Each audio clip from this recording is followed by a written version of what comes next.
में जो देश में मोदी पिछड़ा वर्ग के नाम से घूम रहा है वो बहुरूपिया मोदी है, उसको जरूर हम जानते हैं। इतना बड़ा बहुरूपिया कभी नहीं देखा जो लगातार रंग बदलता है। राहुल गांधी का लोकसभा सदस्यता खत्म होने के बाद से कांग्रेस लगातार विरोध कर रही है।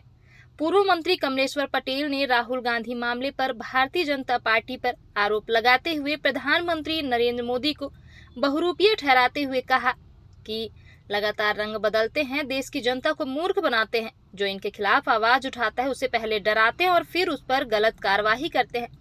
पूर्व मंत्री कमलेश्वर पटेल ने आज पत्रकारों से चर्चा के दौरान कहा कि जल्दबाजी में भारतीय जनता पार्टी ने राहुल गांधी की सदस्यता लोकसभा से खत्म की है। जेपी कोर्ट ने भी 1 माह का समय दिया है। राहुल गांधी लगातार लोकतंत्र की हत्या की बात करते थे, संविधान बचाने की बात करते थे, जिससे डर कर पहले तो ईडी के द्वारा दबाव बनाया गया, लेकिन जब वह नहीं टूटे तो इस तरह की कार्रवाई की गई।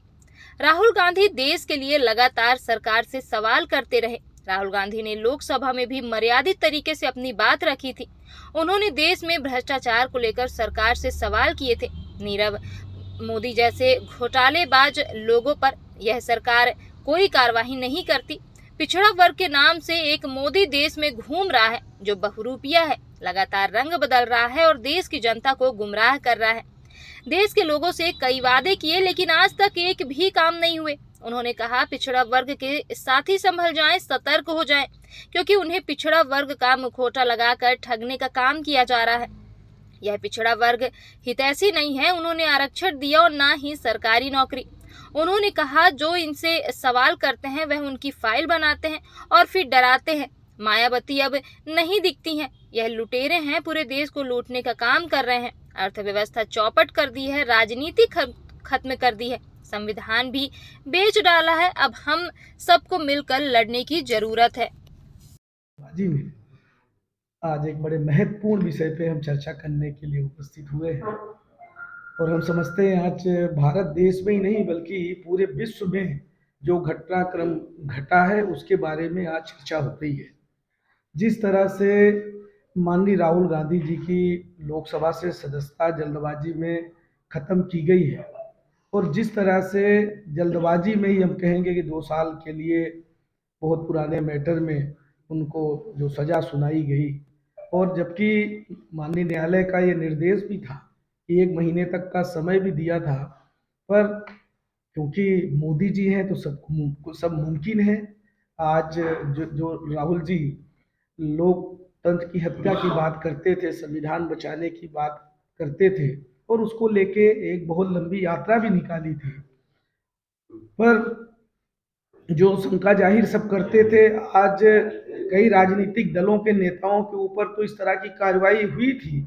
आज जो घटनाक्रम 2-3 दिन में घटे हैं तो राहुल जी भी उससे बचे नहीं। पहले ईडी के थ्रू उनको जिस तरह से कई घंटों पूछताछ की गई, सोनिया जी के साथ भी जिस तरह से उनके ऊपर दबाव बनाया जा रहा था कि वो शांत बैठ जाए, पर हम अपने नेता राहुल गांधी जी को सलाम करते हैं कि उन्होंने देश के लिए, देश के संविधान के लिए और देश में जिस तरह के हालात पैदा हुए हैं, महंगाई, बेरोजगारी, भ्रष्टाचार, अर्थव्यवस्था जो चौपट हुई, जाति और धर्म के नाम पे जिस तरह से लड़ाने की कोशिश की गई, इन सब बातों को लेकर देश की चिंता करते हुए, देश के नौजवानों की, देश के बेरोजगारों की, देश के हम कह सकते हैं हर वर्ग की उन्होंने चिंता करते हुए 3700 किलोमीटर की भारत जोड़ो यात्रा की, कन्याकुमारी से लेकर कश्मीर तक। और जिस तरह से जन समर्थन मिला, जिस तरह से लोगों का जुड़ाव हुआ, उससे कहीं न कहीं भारतीय जनता पार्टी के नेता मोदी जी, अमित शाह जी से लेके सारे लोग राहुल जी से डरे हुए थे।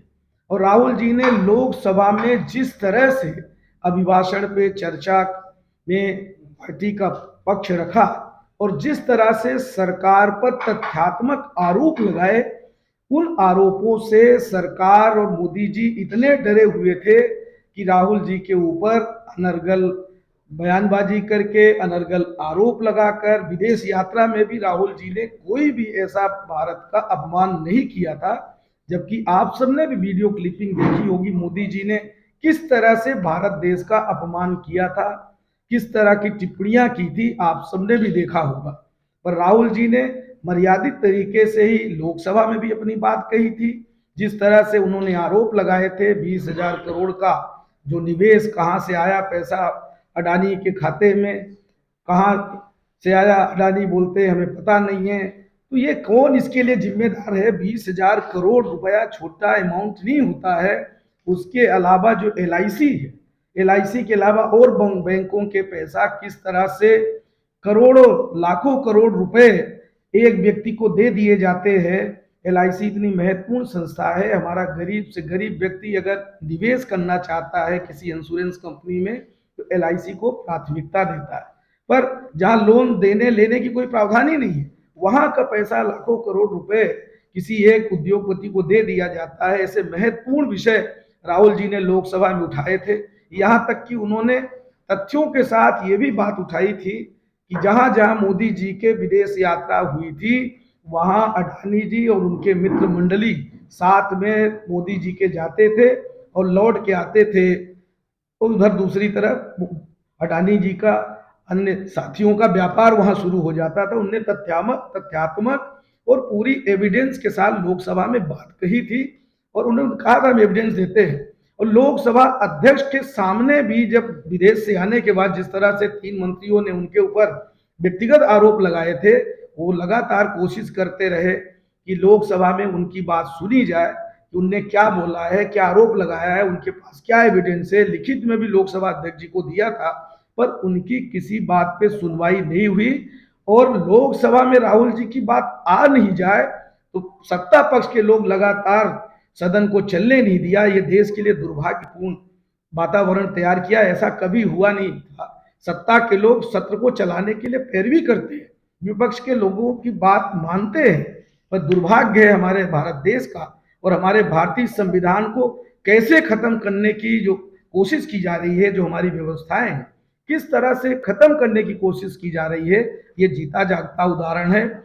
और उससे भी हास्यात्मक बात तो तब शुरू हो गई जब देश की जनता, देश के पार्टी के कार्यकर्ता, दूसरे दल के लोग राहुल गांधी जी के पक्ष में, जो अभी 2-3 दिन में निर्णय हुआ, जो राहुल जी के खिलाफ कार्रवाई हुई, राहुल जी ने जो प्रेस ब्रीफिंग में जिस तरह से उन्होंने कहा कि अगर मुझे जेल में भी डालना है आप जेल में भी डाल दीजिए, हम डरने वाले नहीं है, हम देश के लिए लड़ाई लड़ेंगे, देश के संविधान को बचाने के लिए, देश की जो समस्या है, जो देश में भ्रष्टाचार है, जो करोड़ों रुपए कहां से आए, कहां भ्रष्टाचार की भेंट चढ़ गए, हम इसके लिए लड़ाई लड़ेंगे, हमको जिस जेल में ले चलना हो ले चलो।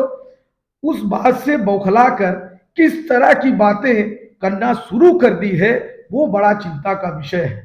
ये वो लोग पिछड़ा वर्ग के हितैषी होने की बात कर रहे हैं।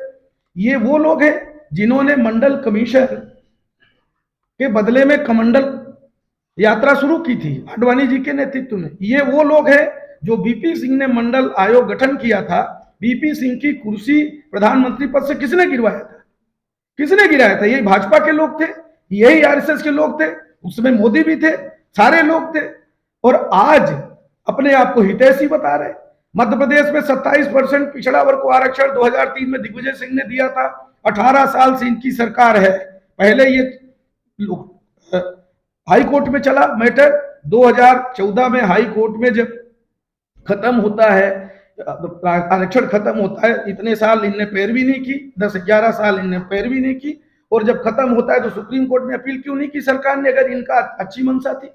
दोबारा जब हमारी सरकार बनती है 2018 में और हम लोग 27% आरक्षण 14% से बढ़ा के 27% करते हैं और उस 27% आरक्षण को रोकने के लिए लगातार हाईकोर्ट से स्टे, कहीं कोई भर्तियां भी नहीं हो रही, जहां हो रही है सब जगह रोक लग जा रहा है। ये कौन है पिछड़ा वर्ग विरोधी? ये पिछड़ा वर्ग के हितैषी होने की बात करते हैं। और देश में पहले भी बहुत सारे मोदी हुए हैं और मोदी पिछड़ा वर्ग के कोई मोदी नहीं है। जो भी मोदी है हमारे पास पिछड़ा वर्ग के जो मोदी क्या केवल पिछड़े वर्ग का सरनेम नहीं होता है।